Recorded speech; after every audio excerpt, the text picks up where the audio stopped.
We just finished up another Pride Month here in America and elsewhere. Why does the gay community need a whole month? Presidents Washington and Lincoln have to share one day. Why do we need 30 days to celebrate homosexuality? At any rate, by all accounts, enthusiasm was down this year. A number of reasons are given. We need to be reminded that corporate Pride Month activism was never as popular as media coverage suggested. Surveys show 72% of consumers and 71% of employees expect political neutrality in the workplace. The Pride movement has been badly damaged by its segue into transgenderism. For example, 80% of Americans oppose men in women's sports. An article in Chronicle, the magazine of culture, revealed a fatal weakness in the Pride movement. Quote, identifying with gay pride as a money loser. Anheuser-Busch lost $1.4 billion in sales due to the backlash it received over its partnership with Dylan Mulvaney, a transgender influencer. Target found much the same thing. For LGBTQAI2S+ activists, the reason for all this is simple. It's Trump's fault. He is causing the vibe shift to a more conservative culture.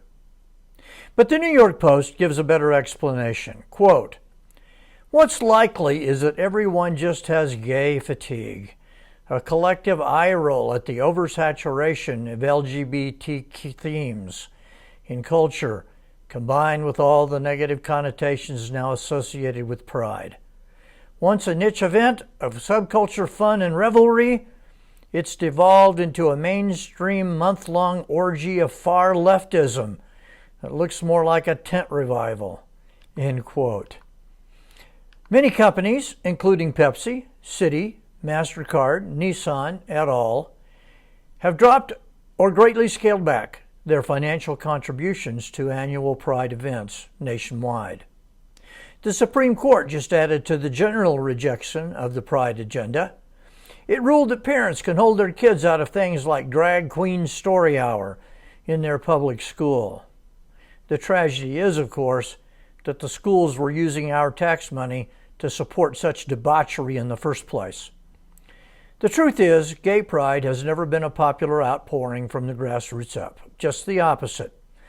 Adam Ellwanger in Chronicle says, quote, the larger truth is that it was the political left, particularly the Obama and Biden administrations, that pioneered the campaign of state intimidation aimed at forcing public demonstrations of fealty to the state's ideology. The unavoidable worship of every leftist cause across the public sphere was engineered by state power, end quote. It was a top-down, not a grassroots movement. So, what should the Christian response be?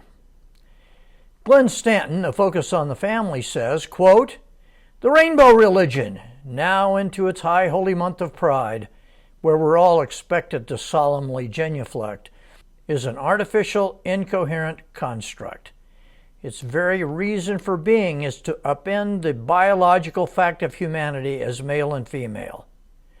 Male and female are about the image of God in creation, creating families, and giving each new generation of humanity essential maternal and paternal love. LGBTQ ideology is fundamentally set against this, and thus is anti-human and incoherent, end quote. Americans have lost a lot of their commitment to Christian sexual morality, but are not ready to go the whole way and defend it. They want what Nathaniel Blake calls a mushy middle, a sort of compromise between Christian morality and the insane debauchery of sexual paganism. They like the idea of LGBTQ rights, but reject transitioning kids and letting dudes into girls' locker rooms. They support same-sex marriage but dislike the censorious wokeness that persecutes dissenters. Blake further observes that the sexual revolution has constantly blown past successive limits, why slippery slope predictions have been prophetic.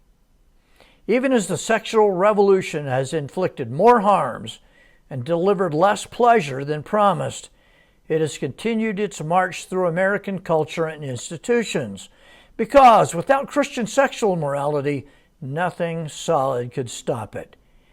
Each step set the stage for the next, even as advocates insisted it would never happen. Christians have to consistently stand for the biblical teaching on sex and God's decrees as to what a human being is. When people inside evangelism, or Catholicism for that matter, cave to the wider culture on sexual morality, we must denounce them in the strongest terms. People say we can never have a society built on Christian morality. That is unrealistic. Please, Christianity was born into a world of debauched pagan sexuality, and over time we radically changed the sexual mores of the West. We are used to being in the crosshairs of pagans who hate our teaching on sexuality. They hate our God. Robert George, the Princeton professor, is on the right track. In June of 2023, he launched Fidelity Month, which emphasizes God, family, country. It has grown considerably, even though it isn't a formal organization. Greg Schaller, director of the Centennial Institute at Colorado Christian University, says, quote, "We have become unmoored as a society. The basic and fundamental connections which stabilize our culture have been under attack for several years, and the divisiveness and animosity dominating political discourse is a direct symptom of this larger problem." End quote. Robert George's Fidelity Month is a vital step in reclaiming the culture to promote a stable and prosperous society. We have to stand for God's truth. We have to work church by church, family by family, individual by individual. It's not easy, but we have fought and won this battle before. There are many ways in which even modern pagans are still infused with Christian morality. See my video below on the ongoing triumph of Christian sexual ethics. God's way of working in the world is a grassroots movement. It's bottom up, not top down. God does not use government or cultural power centers to further his kingdom. He works one by one in the hearts of men to change them into his followers. You never get a revival of Christian faith by government coercion. We need renewed confidence in the power of the Holy Spirit to transform culture. He has done it before, and he will do it again.